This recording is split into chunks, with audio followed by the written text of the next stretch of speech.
that's why Denver photographer Blaine Harrington packs his bags often to travel the world. Now, he was the 2005 and 2006 Society of American Travel Writers Travel Photographer of the Year. He has worked on assignments for most major news, business, and travel magazines.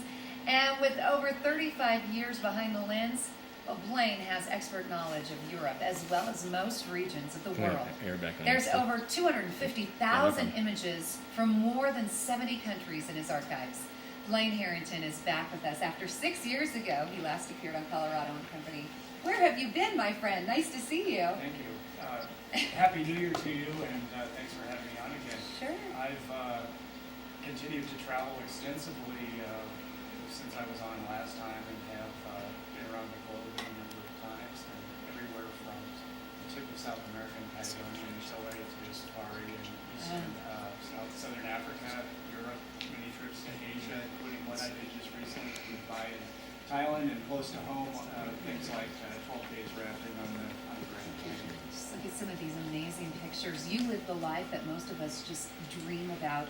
And I just want to mention quickly, at the top of the show, I mentioned the award that you won last time you were here 6 years ago, the Travel Photographer of the Year in 2005. Have you won any more awards that we need to know about? Well, in that competition, I've placed very well over the years. I've taken a record 6 top 3 portfolio finishes in the last 9 years, and I did win 2005 to 2006 from 2011. And last year, I'm the Silver Award winner, and so yeah, I've done pretty well. Obviously, Blaine knows what he's doing. You do a wonderful job. And getting back to more of those photos that we were just looking at, because you traveled the world a lot, explain to me what I'm seeing here. This is definitely emotional. Right. Emotions play a really important part of photography, and also color and graphics. As you can see, they're like hyper colorful almost. But this one in particular, I track behind the women who are walking. So sometimes I will ask people to recreate something they've just done, or sometimes I just capture it as it happens. This particular image we're looking at was a woman who was working, and women are that colorful when they're doing menial chores in India, and she was carrying a huge broom, and she was shading her face from the sun there, and that's made it graphic. Gorgeous. And this is a photo that would not have been possible with film photography. It's lit only by those 2 candles, and it's extremely sharp. This is in the gallery show that opens Friday, so we'll talk about too.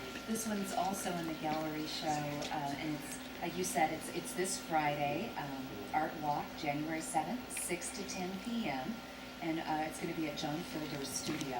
John Fielder's gallery. Gallery, yeah. So we'll talk more about that, and then you also have a reception coming up. Right. But going back to some of the photographs all over the world, this one has to do with the camel, and I want you to... No, not this one. It'll be another camel. Okay.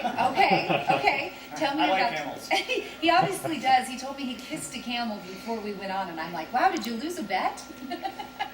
Tell me about this photo here. This photo is in Camp Jebelani, which is near Kruger National Park in South Africa, and they were just starting an elephant-back safari, so the elephant drivers were kind of warming them up, as it were, but this amazing pond created the nice reflections. You've just had some amazing experiences in your lifetime, and when you see something like this, what tells you, I need to capture this on film? This is the emotion I'm looking at. This is the shot for me. That's a loaded question. I could talk a while about that one, but essentially, I think that in 35 years as a photographer, I've been in almost every situation you can imagine, and you start to sort of predict and predetermine what's going to make a great photo, and sometimes you just stop in your tracks.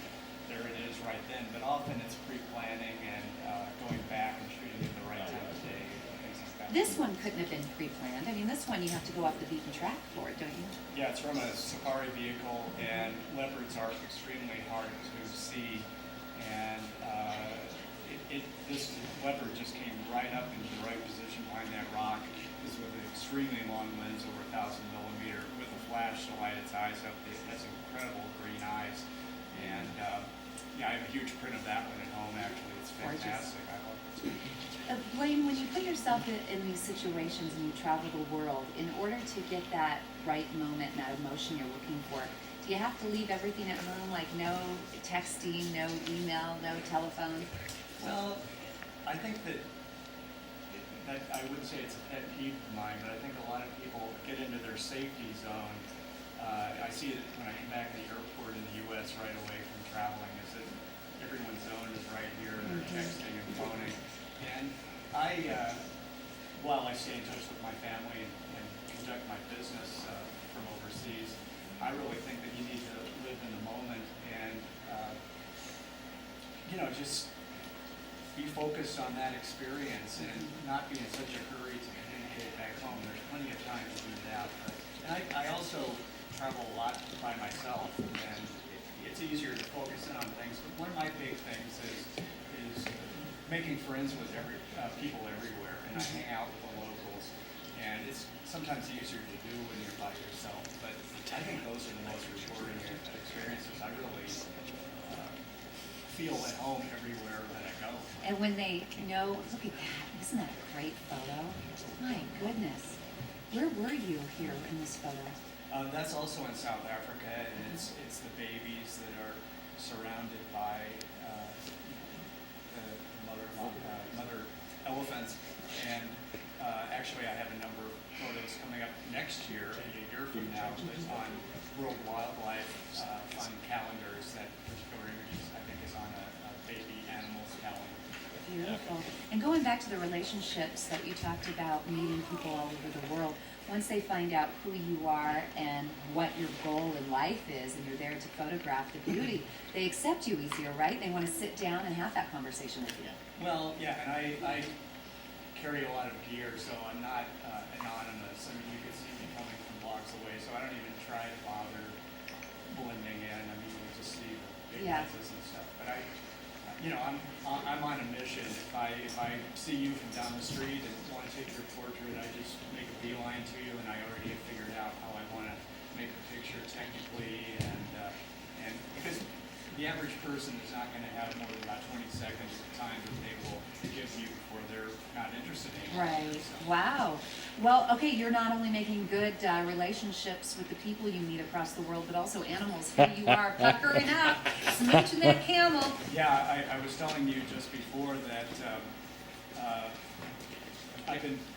one of the things, I love animals, and I have pictures of myself holding koala bears and with dolphins and so on, and so I have quite a collection of that. And in this particular case, I'm kissing the camel, and I said that also in Arab countries it's traditional to kiss men on the cheeks too. So the guy with the big stubbly beard who was in the background there, I kissed him as well.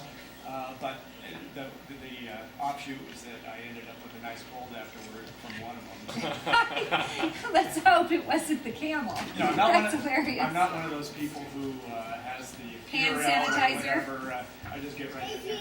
That's funny. Well, let's talk about your show that's coming up, Unifying the World Through Color. Again, it's at John Fielder's Gallery, and it's this Friday. Right. The main thing is that at the gallery, this is the first theme show they've done. I mean, a lot of the material they have there is of the West, and of course, John Fielder is well known for his Colorado images. But this is an international theme show of including some of the images that we just looked at. And the common theme is the color orange, which is running through all of the images, my 14 big prints that are going to be in the show. And so, and again, like you said, a big part of my photography is the emotional appeal. I get contacted by people all the time from all over the world who see my pictures and want to tell me their experience about it. I've even been contacted 20 years later by, I got contacted by a little girl from, not a little girl anymore, she's 3 years old in Italy, when I photographed her on the beach in Greece many years ago. She was like 26 last year, and she emailed me out of the blue and just sent me a JPEG of a picture I'd sent to her parents, and she said, this is the nicest picture that's ever been taken of me in my entire life. Oh my goodness, that's heartwarming. Yeah, Sweet story. It means a lot to me. You also have a reception happening January 21st, 6 to 9.